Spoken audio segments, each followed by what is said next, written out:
The gym was alive with noise. Pop music pulsed from ceiling speakers, dumbbells clanged, and sneakers squeaked on polished floors. Mirrors reflected youth and vanity from every angle. Flexed arms, selfies, and swagger ruled the space. No one noticed the old man at first. George moved slowly, deliberate, every step cushioned by worn-out sneakers. He wore a faded gray hoodie, baggy sweats, and a baseball cap pulled low over tired eyes. His gym bag was older than most of the members. He walked past the row of treadmills, nodding politely at the front desk girl. She barely looked up. At the stretching mat, George lowered himself carefully to the floor.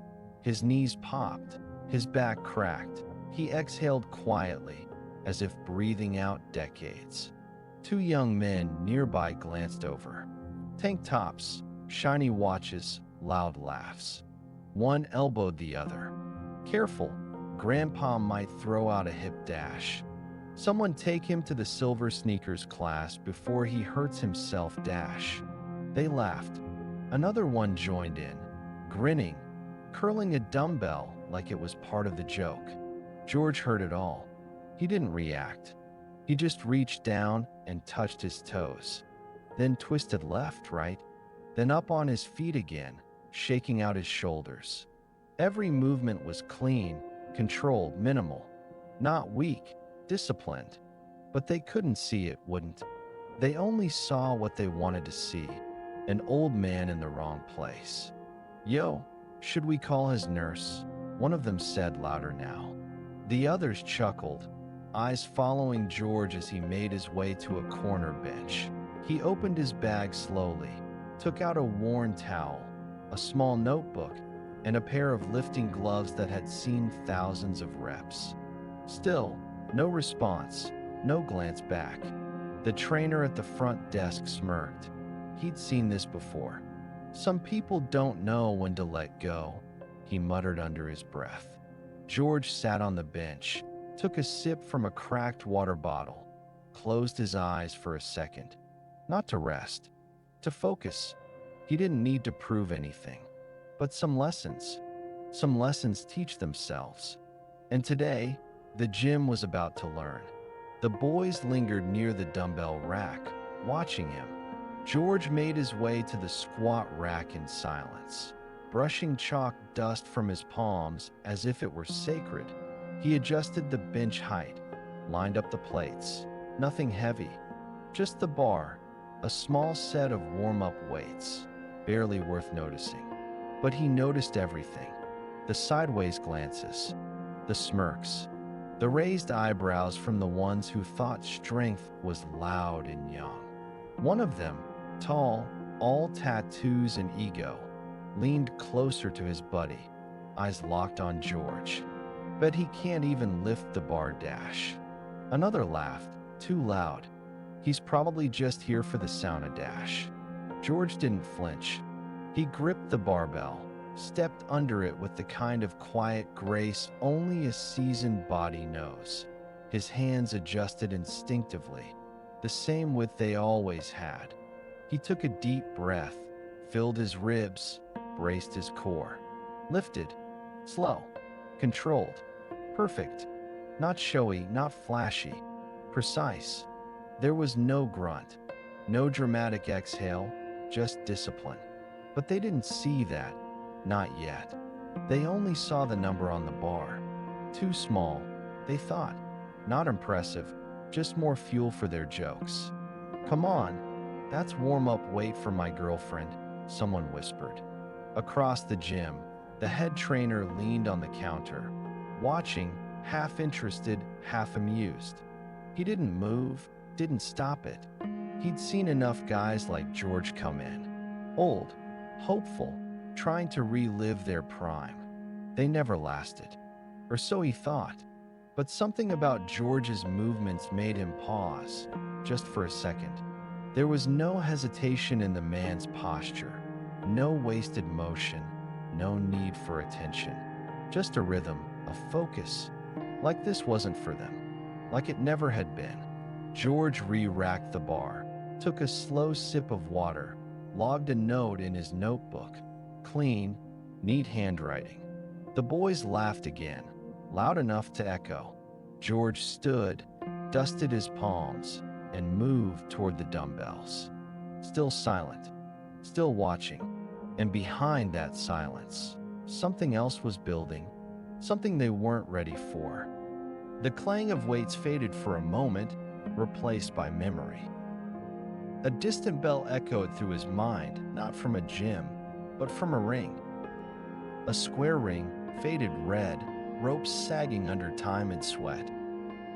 Dust floated in the sunbeams that poured through high windows, chalk, blood, leather.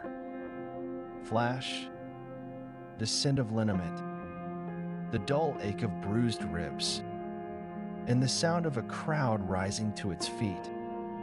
In the red corner, your new national lightweight champion. Flash, George, younger, lean, quick. His arms lifted in victory, sweat glistening down his jaw, gloves still wrapped tight.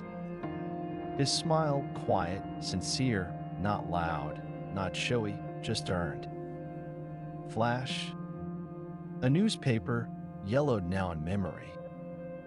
Bold headline: Local hero wins national title. Discipline beats noise, says George Mason. Trophies lined a shelf in a photo frame. Small ones, big ones. But the biggest thing in that room was pride. The kind that didn't shout, the kind that didn't need a crowd. Flash, a locker, his name engraved on a plaque. The gym, his second home.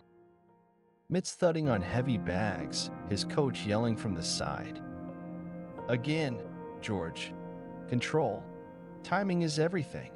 And George, obeying without words. Letting his fists speak. Back to now. He blinked. The barbell in front of him gleamed in fluorescent light. The mirrors reflected the lines in his face. But beneath the hoodie, under the worn skin and graying hair, the fighter was still there. Still timed. Still coiled. Still waiting. No one in this gym knew. No one remembered. To them, he was just an old man trying to lift like the young. But inside, he was the lesson they hadn't learned yet. The air in the gym felt tighter now. The boys had stopped pretending to whisper. Their voices were louder, sharper. Each laugh more pointed than the last. George adjusted his wrist straps in silence. He'd been here before, not in this gym, not with these boys, but this moment, he'd seen it play out 100 times. Young men confusing loudness for confidence, size for power, muscle for mastery. He reached for a nearby barbell, rolling it gently into place. That's when one of them stepped in front of him. A kid with too much pre-workout in his blood and too little wisdom in his eyes. Tall, broad, chest puffed out like he was about to enter a ring. He planted his feet at the entrance to the squat rack. Come on, man. This isn't a senior center dash. His friends laughed like it was a punchline worth repeating. George paused. He looked up, eyes meeting the young man's calm, unbothered, unshaken. Not dismissive, not angry. Just present. He gave a small, quiet smile. Wasn't planning on staying long dash. The boy blinked, unsure how to respond. The others chuckled behind him. You just here to stretch or what? Gonna teach yoga next? Maybe he's scouting for bingo night dash. George didn't flinch. He stepped slightly to the side, not to avoid, not to surrender, but to show without words that he didn't need the space they were guarding. Because what he came to do couldn't be blocked by bodies or jokes. He unzipped his gym bag, pulled out a lifting belt that had been with him for decades. Tied it slowly, deliberately, every motion a ritual. Behind him, the boys laughed again. But one of them, further back, the quietest of the bunch, watched differently now. He'd noticed something: the hands, the breath control, the stillness. Something about it didn't feel like weakness. It felt like a pause before thunder. The lead boy scoffed. "Whatever, man, don't throw your back out, Dash." George straightened. No reply, no argument. Just a subtle exhale, like a fuse being lit under a calm sky. The old water bottle hissed faintly as George twisted the cap closed. He set it down beside the bench. No rush, no noise. Then, with the same quiet rhythm he'd moved with all morning, he reached for the edge of his hoodie and pulled. The fabric slid over his head in one smooth motion, revealing not frailty, but fire. His arms, marked by time and tendon, flexed with the slow strength of carved oak. Veins like rivers, muscles coiled beneath skin like iron wrapped in parchment. His back, thick and defined, bore the quiet legacy of decades underweight. Years of discipline, years of silence. The boys froze mid-laugh. One of them blinked hard. Another lowered his phone, mouth hanging open. The lead kid stepped back instinctively, as if gravity itself had shifted in the room. Even the trainer, who'd been scrolling absently through his phone, looked up now. His jaw tightened. He didn't say a word. George didn't flex, didn't speak, didn't even glance their way. He simply turned, walked past them, and stepped into the squat rack, the one they thought they'd claimed. The gym felt different now, quieter, more reverent. You could feel the weight in the air, and not just the metal on the bar. This wasn't bravado, it wasn't theater. It was presence. It was a reminder that strength doesn't always shout.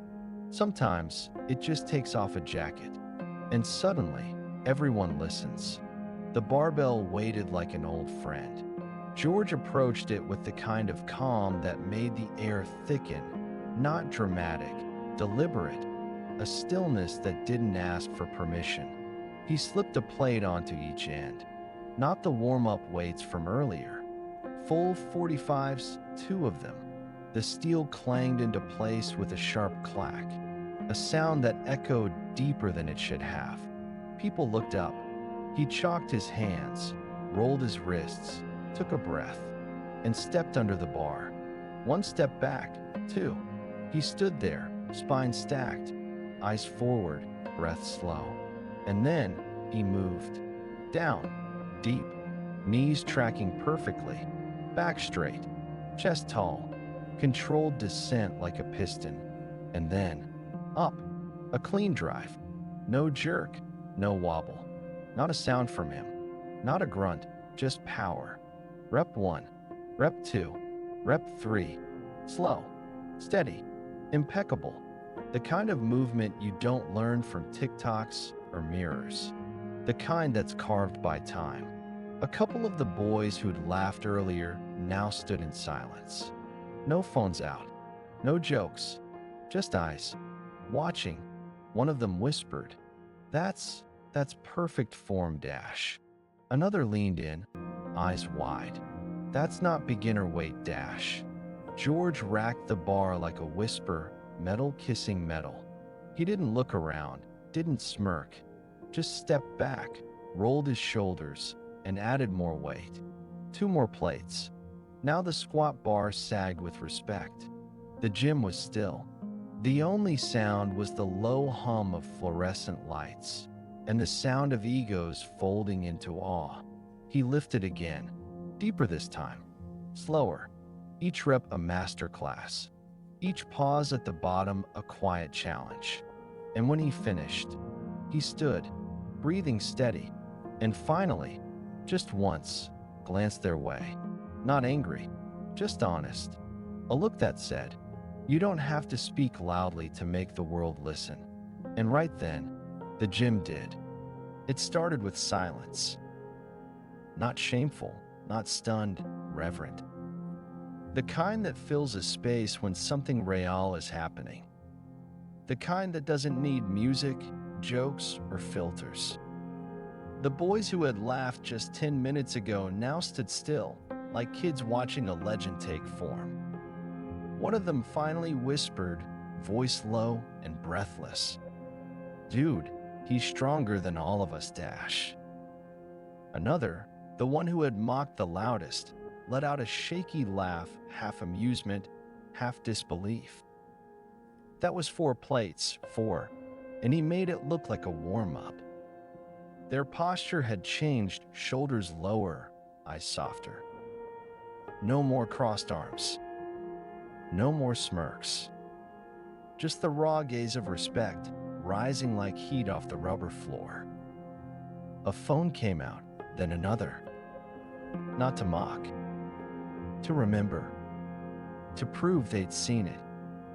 They began filming as George adjusted the plates again. This time, he dropped the weight down, cool down sets, slower, controlled, 1 rep at a time, as if teaching without speaking.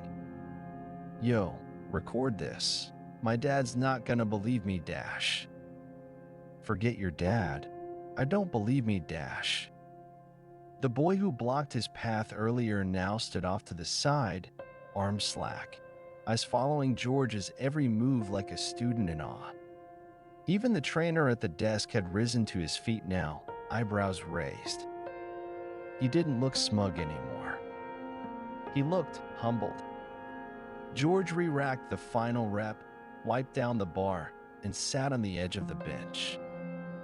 His breathing steady, his hands folded. No grin, no comment. Just presence. One of the boys stepped forward, awkward but sincere. "Hey, sir? You mind if we ask where you learned to squat like that?" George looked up. A quiet pause. Then a smile. Just a few decades of practice, Dash. The boy smiled back, genuine this time, not from pity, not from discomfort, from respect. Another added, "Man, you're built like a tank. That was insane, Dash." George stood slowly, not with the creak of age, but the grace of someone who'd been here many times before. "Strength," he said quietly, "isn't what you show, it's what you carry, Dash." And he walked to the water fountain. Behind him, the same young men who had mocked his age now watched him like a mentor. Not a punchline, a blueprint. The gym hadn't changed, but they had. The last plate clicked into place. George stepped back, exhaled, and took a slow moment to let his breath return to stillness. His hands moved with purpose, habit, not performance, as he wiped down the bench and the bar. The way he'd done for years before these boys were even born. He didn't look for applause. Didn't wait for a pat on the back. That was never the point. He folded his towel. The fabric was damp, heavy with the kind of work that doesn't beg for attention. The gym had quieted to a hum.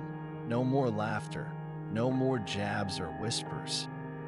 Just the sound of weights clinking in the far corner and the soft tap of sneakers approaching.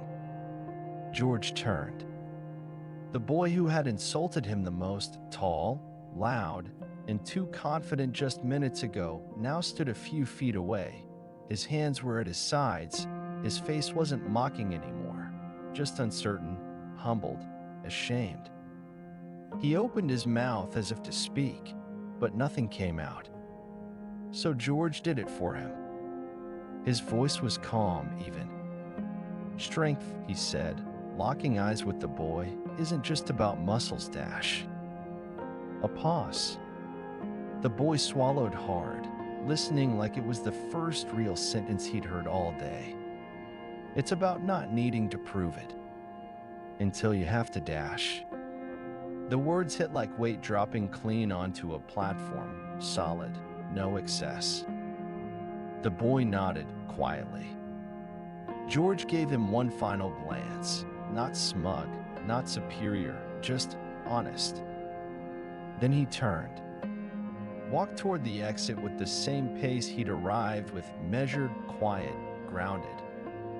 No music, no flex, no crowd behind him, just the soft sound of the gym doors closing, and a dozen young men left standing in silence, carrying something heavier than weights. Respect.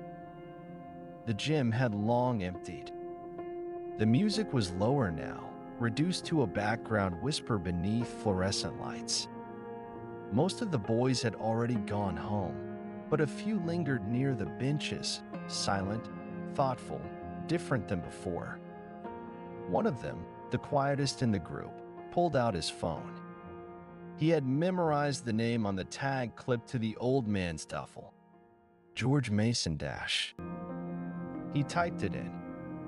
George Mason, gym, fighter. Google filled in the rest.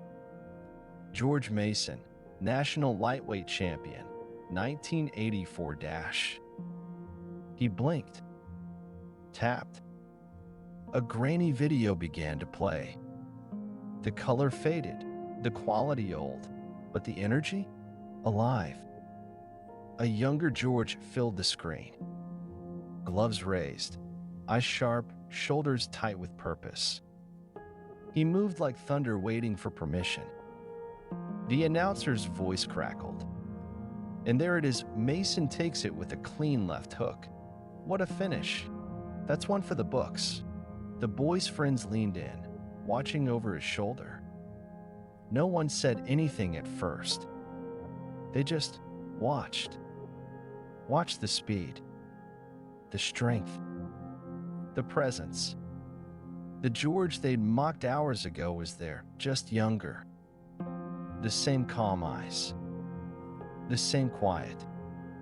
The boy who had laughed the loudest now sat back against the wall, phone in his lap, face unreadable. Man, he was a beast dash. Another added, almost reverently, he is dash. Someone else shook their head slowly, the weight of realization setting in. We had no idea. Silence returned. Not awkward. Not guilty. Just filled with a kind of respect that sticks. The kind that doesn't fade when the video ends. They sat there for a long moment, no one touching a weight, no one saying much. Just watching their own reflection shift in the glass.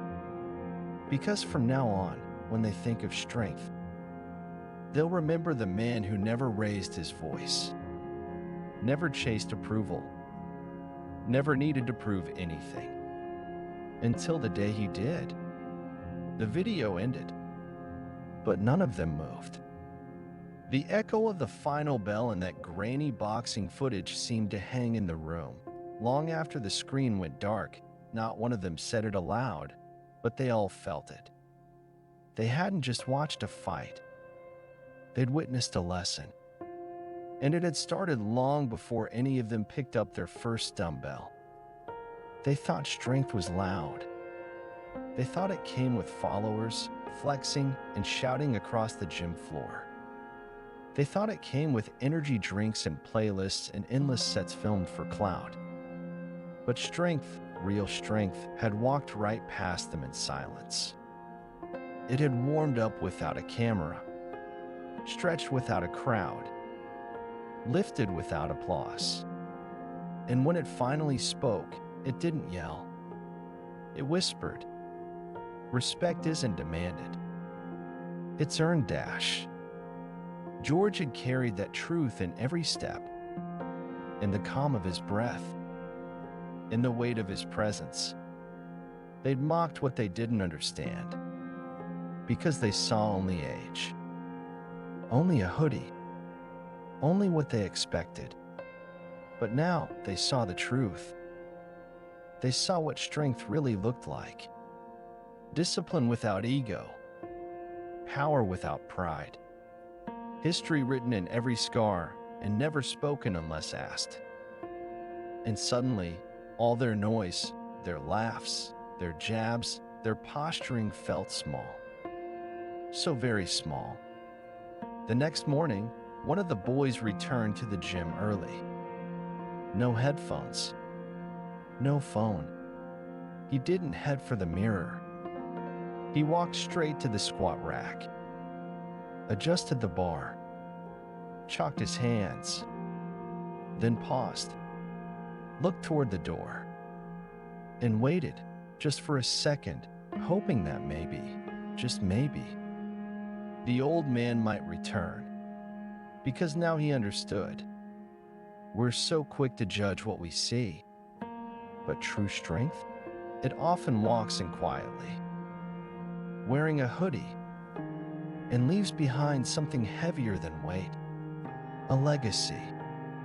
The gym buzzed like always, music low, weights clanging, mirrors filled with effort. But something felt different. No laughter, no posing, no boys crowding the squat rack for show. Instead, there was one, the tall one, the loudest from before, now silent, focused. His hoodie was soaked with sweat, his back stiff with fatigue, but he didn't stop, didn't scroll, didn't flex.